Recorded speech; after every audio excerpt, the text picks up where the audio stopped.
This is Louise for MMA Crazy, and I'm here with Peter Sabata. Now, first of all, obviously, I heard you talking about, obviously, you were born in Poland, you live in Germany, I think most of your life, but you're representing Jamaica on Saturday. Can you just talk a little bit about that, please?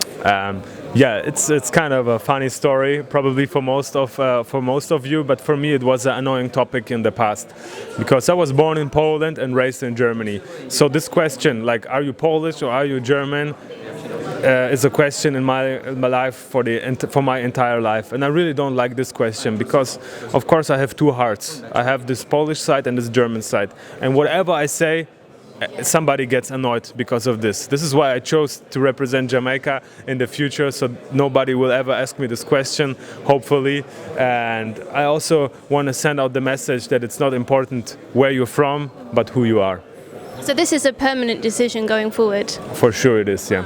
Okay, and what's the response been like? Obviously you're going to have to, well, you obviously put that forward to the UFC. What did they say when you said you wanted to represent Jamaica? It was no problem. It was too late to change it on the clothes because I said it like 2 weeks ago, so it was already printed.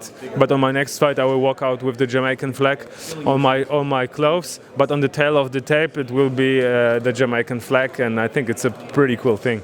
And why Jamaica of all places? I grew up with reggae music, you know, my father was a big Bob Marley fan, so when I was a baby I started to listen to Bob Marley. I'm a big Bob Marley fan, and I traveled the world. Unfortunately I haven't been to Jamaica, but I'm going there in December, and I met a lot of Jamaican people, and I just love their approach, and I like how they are. They are very chilled and very easy, very open, so I like this country, I like their music, so I'm representing this country. So hopefully they'll invite you in with open arms and accept you as one of their own. I hope so, but I'm a little bit afraid when I go there that I never come back again, you know. So obviously you fought on all of the Germany cards. Yes. Has there been any difference, obviously, so far? How does this compare to the other cards that you've been on? Yeah, I can see big changes because on the first time UFC 99, it was, I don't know, 6 years ago or something like this, the company was very different, you know. Now a lot of things have changed, and first time in history we are sold out. So this is very positive. We are back on German TV, which is also very great. So it's positive. It's absolutely positive, and I hope the UFC will continue to come to Germany, because for our community it's very important. How is that growing the sport here in Germany? Especially, obviously, you said it's going to be on TV here as well. What's the response been like so far, and how do you see it developing here?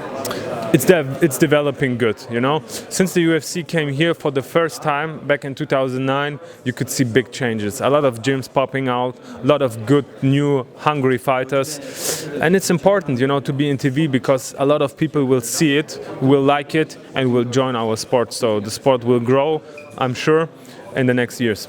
And obviously, talking about, you know, you new up-and-coming talent, obviously you've got two guys, well, one guy now making his UFC debut that you have a good relationship with, which is Yasin, and then obviously Martin Bushkamp you have a good relationship with as well. Obviously, Yep. He can't make his debut now, but talk about that relationship with them.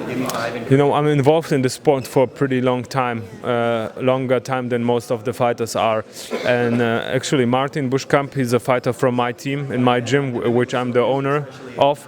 And Yasin has been a part of our team for many years, even though he's not living in our city, but he's visiting our camp on a regular basis. So I joined their journey to the UFC a long time ago, and I helped them, they helped me, so we are very good friends, like a family, and of course I'm very happy and very proud that they made it. Yeah.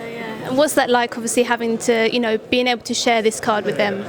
It's great. We've been dreaming about this moment for a long time, like talking about it. Imagine one day we will fight in the same event, sharing the same locker room. So now it's happening, and it's great, you know, because Germany is not a big country when it comes to MMA, and now we have 5 German fighters, and 4 of them are my good friends who I've been training with a long time. It's great. It's a dream come true. And you're fighting Nicolas Dalby this Saturday, so what did you think of him as an opponent for you for this card? My opponent, Nicolas Dalby, he's a great fighter, you know, he's 14-1 for a reason. He has a good cardio, he has a good striking, and he comes to fight. I'm sure it will be a good and entertaining fight, but I'm very well prepared and confident that I will get the win.